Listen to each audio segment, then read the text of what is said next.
Prólogo. A cura.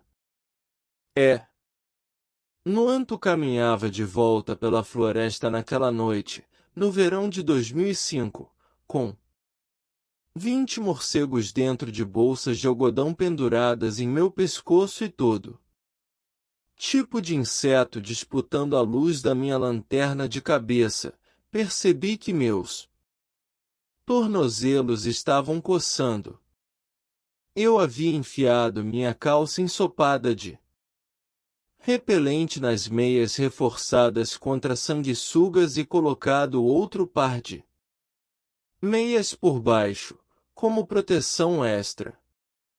A umidade, aquele suor todo, as trilhas lamacentas, meu medo de tigres e os mosquitos já eram inimigos suficientes. Durante as rondas para coletar morcegos de armadilhas nas trevas da floresta úmida, mas algo transpusera a barreira de tecido e produtos químicos que protegiam minha pele. E estava coçando. Aos 22 anos, passei 3 meses na reserva de vida selvagem Krau, na Malásia. Isso marcou a minha vida. Durante a graduação em biologia, eu ficará fascinada pelos morcegos. Quando surgiu a oportunidade de trabalhar como assistente de campo de um cientista britânico que estava pesquisando esses animais, me candidatei imediatamente. Tínhamos que dormir em uma rede, tomar banho num rio repleto de lagartos monitores, mas os encontros com langures obscuros, gibões e uma diversidade extraordinária de morcegos fizeram tudo isso valer a pena. Só que acabei descobrindo que as adversidades da vida na floresta tropical podem ir além da própria experiência. De volta ao acampamento, numa clareira à beira do rio, removi todas as camadas de roupa para descobrir a origem do meu desconforto. Não eram sanguessugas, mas carrapatos. Uns 50, alguns cravados na minha pele. Outros escalando minhas pernas. Passei uma escova para retirar os que estavam soltos e fui cuidar dos morcegos. Tinha que medi-los e registrar alguns dados científicos sobre eles antes de soltá-los. Depois, com a floresta escura feito breu, dominada pelo canto das cigarras, aninhei-me em minha rede, que mais parecia um casulo, e, com uma pinça, sob a luz de minha lanterna de cabeça, removi todos os carrapatos. Alguns meses depois, já em casa em Londres, a infecção tropical que os carrapatos me transmitiram se manifestou. Meu corpo entrou em parafuso e o meu dedão do pé inchou. Sintomas estranhos iam e vinham, assim como os exames de sangue e médicos especialistas. Minha vida ficava em suspenso por semanas e meses a cada crise. Surtos de dor, fadiga e confusão mental me dominavam sem avisar e depois desapareciam, como se nada tivesse acontecido. Na época em que recebi o diagnóstico, muitos anos depois, a infecção já havia se consolidado. Então fui submetida a um tratamento longo e intenso com antibióticos que seriam suficientes para curar um rebanho inteiro. Enfim voltaria a ser eu mesma. A história terminaria aí. Não fosse por uma reviravolta inesperada, eu estava curada, mas não somente da infecção transmitida pelos carrapatos. Parecia que eu tinha sido curada como um pedaço de carne. Os antibióticos já haviam funcionado, mas comecei a ter novos sintomas, tão variados quanto os de antes. Minha pele ficou estranha, meu sistema digestivo ficou delicado e eu parecia propensa a contrair todas as viroses do mundo. Suspeitei dos antibióticos, eles tinham erradicado não apenas as bactérias que estavam me deixando doente, mas também aquelas que pertenciam ao meu corpo. Foi como se eu tivesse me tornado inóspita aos micróbios, e assim descobri que falta faziam as criaturinhas amigáveis que, até recentemente, faziam de mim seu lar. Você é apenas 10% humano. Para cada célula que compõe o recipiente que você se acostumou a chamar de meu corpo, existem 9 células impostoras pegando carona. Você não é formado só de carne e sangue, músculo e osso, cérebro e pele. Há também bactérias e fungos. Você é mais eles do que você. Somente seu intestino abriga 100 trilhões deles, como um recife de coral no leito escarpado que é o seu intestino. Cerca de 4.000 espécies diferentes criam seus próprios pequenos nichos, aninhados entre as dobras do seu cólon, que, com 1,5 metros de comprimento, tem a área correspondente a uma cama de casal. No decorrer da vida, você vai ter abrigado o peso de 5 elefantes africanos em micro-organismos. Eles estão por toda a sua pele, e existem mais de 50 milhões deles só na ponta de seu dedo. Repugnante, não é? Com certeza somos sofisticados demais, limpinhos demais, evoluídos demais para sermos colonizados desse jeito. Não deveríamos ter deixado para trás os micróbios da mesma forma que fizemos com os pelos e a cauda quando saímos da floresta.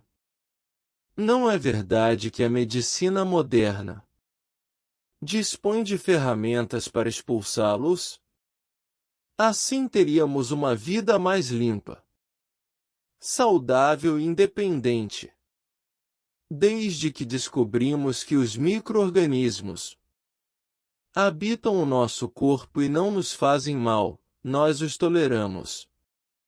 No entanto, ao contrário dos recifes de coral e das florestas tropicais, ninguém pensou em protegê-los, muito menos em acolhê-los. Como sou bióloga evolucionista, fui treinada para procurar a vantagem, o sentido, na anatomia e no comportamento dos organismos. Em geral, características e interações prejudiciais são combatidas ou se perdem no tempo. Isso me levou a pensar, nossos 100 trilhões de micróbios não poderiam ter transformado nosso corpo em lar se não tivessem trazido alguma contribuição para a festa. Se nosso sistema imunológico combate os germes e nos cura de infecções, por que deixou que fossemos invadidos desse jeito? Tendo sujeitado meus próprios invasores, tanto os bons quanto os maus, a meses de guerra química, eu queria saber mais sobre os efeitos colaterais que isso havia causado. Ao que se revelou, eu estava fazendo essa pergunta bem na hora certa. Após décadas de esforços científicos esporádicos para aprendermos mais sobre os micróbios do nosso corpo, tentando cultivá-los em placas de Petri, a tecnologia, enfim, poderia matar nossa curiosidade. A maioria dos micro-organismos que vivem dentro de nós morrem quando são expostos ao ar porque estão adaptados a uma vida livre de oxigênio nas profundezas do nosso intestino. Por isso, cultivá-los fora do corpo é difícil e fazer experimentos com eles é mais complicado ainda. Mas, na esteira do projeto Genoma Humano, em que cada gene humano foi decodificado, agora os cientistas são capazes de sequenciar quantidades enormes de DNA de forma extremamente rápida e barata. Até os micróbios expelidos do corpo nas fezes podem ser identificados porque, apesar de mortos, seu DNA permanece intacto. Achávamos que os micro-organismos presentes no corpo não tinham importância, mas a ciência está começando a revelar uma história diferente, na qual nossa vida está ligada àquelas criaturinhas que pegam carona em nós, controlam nosso corpo e tornam possível que sejamos saudáveis. Meus problemas de saúde foram a ponta do iceberg. Descobri através das evidências científicas que estavam surgindo que perturbações aos micro-organismos do nosso corpo estavam por trás de distúrbios gastrointestinais, alergias, doenças autoimunes e até obesidade. E não era apenas a saúde física que podia ser afetada, mas a mental também, de ansiedade e depressão a transtorno obsessivo-compulsivo e autismo. Muitas das doenças que aceitamos como parte da vida aparentemente não se devem a falhas em nossos genes ou em nosso corpo. Elas não passam de novas condições provocadas pelo fato de não sermos capazes de valorizar a velha extensão de nossas próprias células humanas, nossos micróbios. Com a minha pesquisa, eu pretendia não apenas descobrir quais danos havia causado à minha colônia microbiana com os antibióticos, mas como isso me deixará doente e o que eu poderia fazer para restaurar o equilíbrio anterior às mordidas dos carrapatos, e já fazia 8 anos.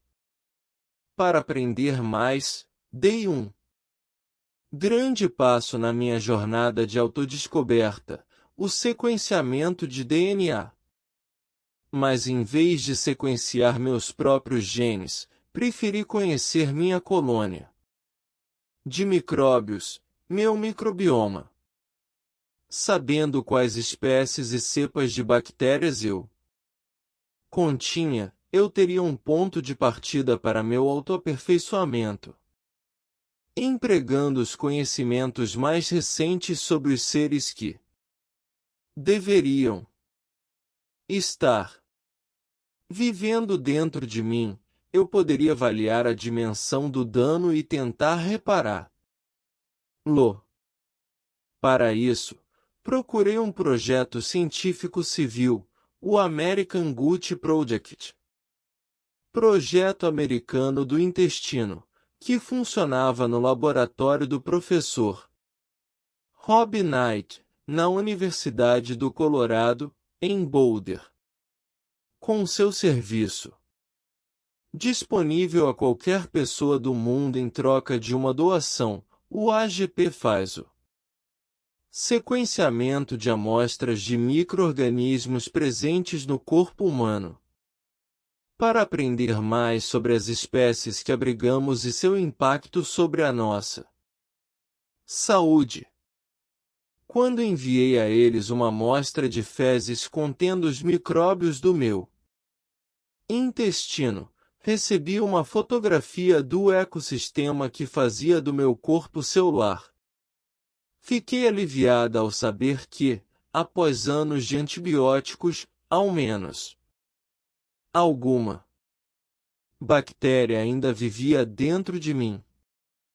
Foi bom descobrir que os grupos que eu abrigava eram semelhantes aos de outros participantes do American Gut Project, e não criaturas mutantes tentando sobreviver na desolação tóxica.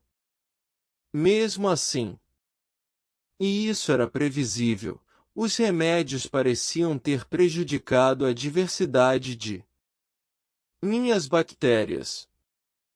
No nível mais alto da hierarquia taxonômica, os micro-organismos não eram tão variados em comparação com o intestino das outras pessoas. Mais de 97% de minhas bactérias pertenciam aos dois grupos bacterianos principais, enquanto, na maioria dos outros participantes, esses dois grupos correspondiam a cerca de 90% do total. Talvez os antibióticos que tomei tenham exterminado as espécies menos abundantes, restando apenas as mais resistentes. Isso me deixou intrigada. Agora eu precisava saber se essa perda estava ligada a algum dos meus problemas de saúde mais recentes. Mas, assim como a comparação de uma floresta tropical com um bosque de carvalhos pela proporção de árvores para arbustos ou de aves para mamíferos, pouco nos diz sobre o funcionamento desses dois ecossistemas. Comparar minhas bactérias em uma escala tão ampla não revela muito sobre a saúde de minha comunidade interior. No outro extremo da hierarquia taxonômica estavam os gêneros e as espécies dos micro-organismos que moravam em mim. O que a identidade das bactérias que haviam resistido ao tratamento, ou retornado depois que ele terminou, poderiam revelar sobre meu estado de saúde atual. Ou talvez seja mais pertinente perguntar, o que a ausência das espécies que podem ter sido vítimas da guerra química que eu travara significava para mim agora?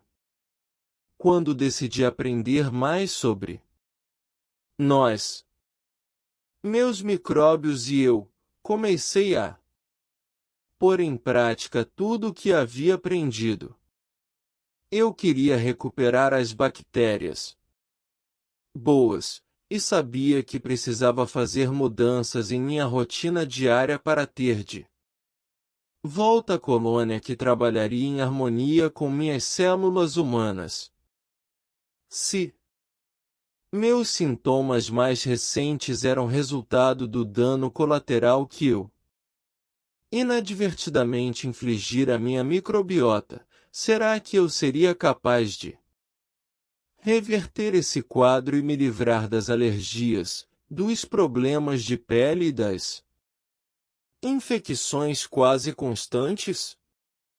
Minha preocupação não era apenas comigo, mas também com os filhos que esperava ter nos anos vindouros.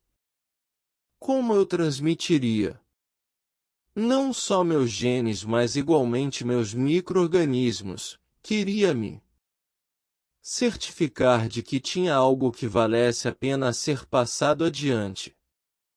Tomei a decisão de colocar meus micróbios em primeiro lugar e alterar minha dieta para que ela se adequasse melhor às necessidades deles.